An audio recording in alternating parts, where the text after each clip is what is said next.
What can you say about the price of silver this year? I think the best way is it continues to disappoint. At the time of recording, we'd seen it very briefly slip below $24 an ounce, the lowest level for the year so far, just about. So what does this mean?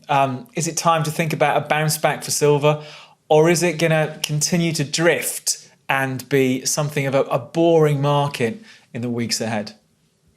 Out of all the markets we cover on the channel, I think I've found silver one of the strangest ones in recent months. I've said on the live streams when we look at it on a Friday that I just think it's a boring market at the moment. I know there's a lot of interest in there out there for the price of silver, but if we look at where it's trading now, $24.37 an ounce, we're pretty much back to where we were July last year. We had that great run up from the March lows, punched up near 30.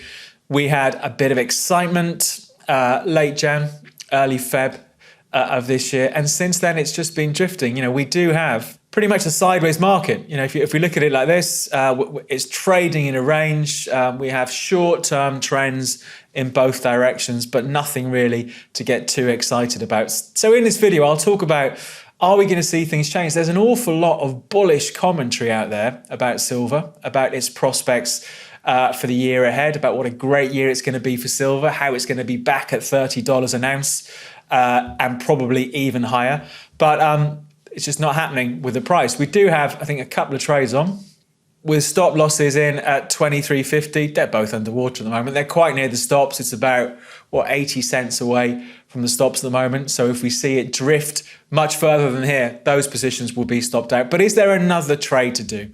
Actually, is this latest weakness for silver something of an opportunity? Let me talk about some of this bullish commentary, some of the price targets, then we'll come back and look at things in more detail. Hello, I'm David Jones from Capital.com, and I thought we'd do an update for silver looking ahead into April, see what it might hold. It's been a real poor performer this year. At the time of recording, silver's down about 8 to 10% for the year to date, when of course we're seeing plenty of other assets flying higher. So in this video, we'll take a look at, is there further to fall? Is this actually a buying opportunity? And what are the big levels to watch when it comes to silver? So I'll talk about some of that, then we'll jump back onto the platform and see where the opportunity might be. As usual, if you're watching this and you haven't subscribed, if you could click on subscribe, it does help support the channel and means we can continue to push out lots of different content during the week on the various markets we look at. Right, let's get into silver and see what's been going on.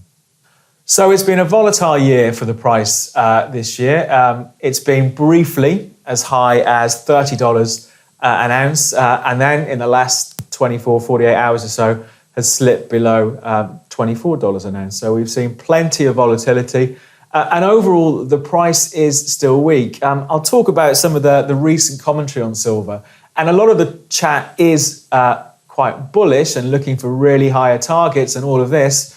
But we can't get away from the cold, hard facts that the price of silver for most of this year has just been in decline.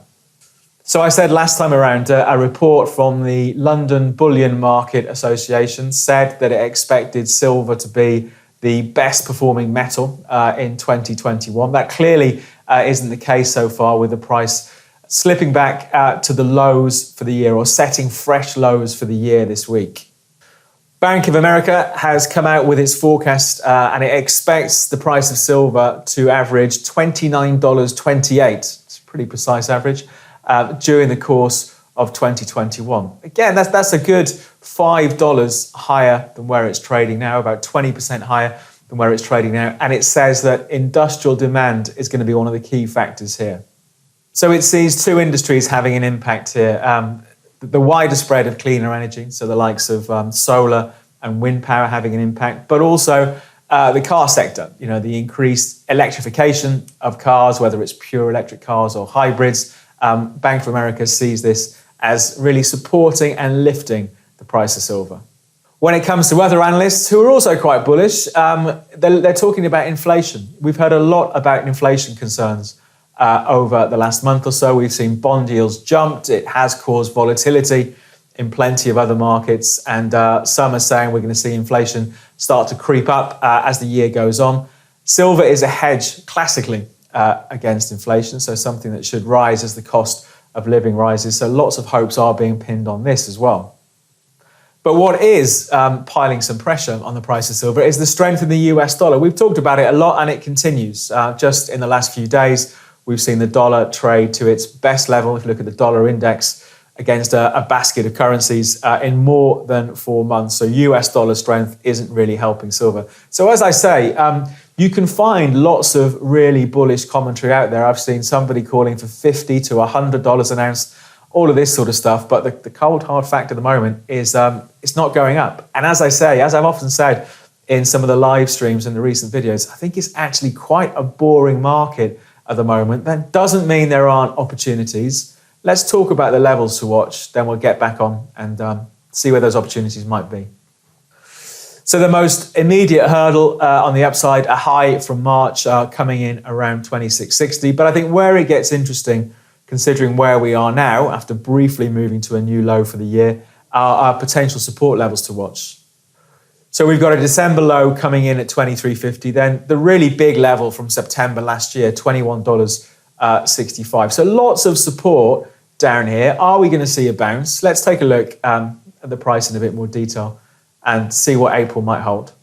I think when it comes to silver, like other markets, traders and investors have different time horizons. You know, from my point of view, the trades we do on this account, we're normally looking to run the position for weeks, maybe a bit longer. We had some great trends last year, made some on the way up in silver, but since then it's been pretty frustrating. And I think from a trading point of view, the problem has been just the wide range we've been in now since those August highs. And I think, you know, been trying to pick up on new trends, seeing if they're going to push out higher. But ultimately, these trends have run out of steam. That doesn't mean there aren't opportunities. You can trade, obviously, in a range trading market. It's just a slightly different approach to a trend following or a trending market. Let's have a look at the indicators. Then let's take a look and see what the trading idea might be.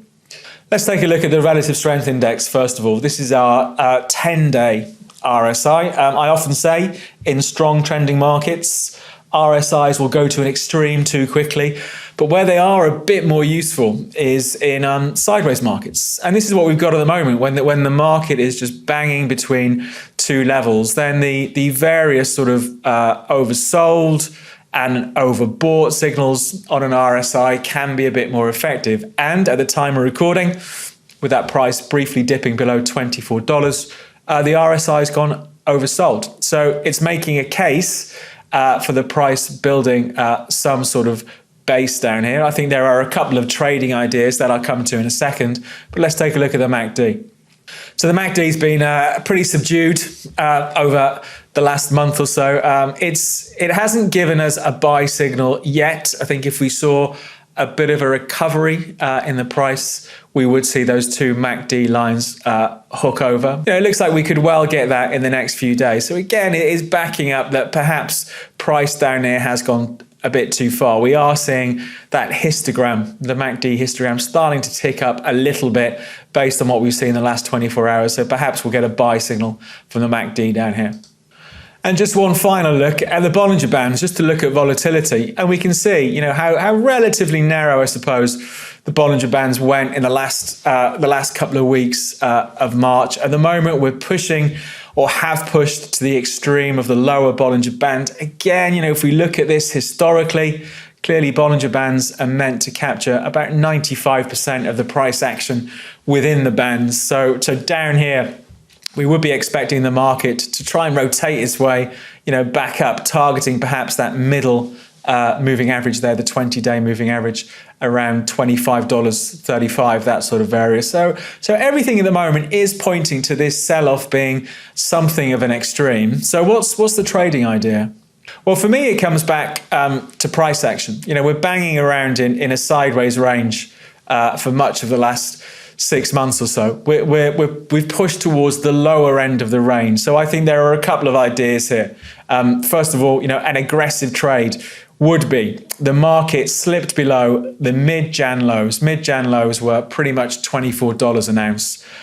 So slipped below them earlier this week, trading down to 23.76. So if we were going to take that as the price overshooting on the downside, an aggressive trade is to be a buyer now at 24.37 or thereabouts, with stops the other side of at 23.75 level, giving the market a bit more room. We could take a step back and look at the lows from December coming in around 23.50. Then after that, we got these big levels down here, and these are, pretty important levels, I think, for the price of silver. Longer term support down at ahead of 21.50 after that run up in August to $30. So I think we are getting to a zone for a bounce for silver. For me, I've got those two trades on already that are both underwater. I'm not looking to take any new positions down here. So for me, in the short term, it's still under pressure. But looking at the RSI, it's oversold. Looking at the Bollinger Bands, we're at the bottom of the range.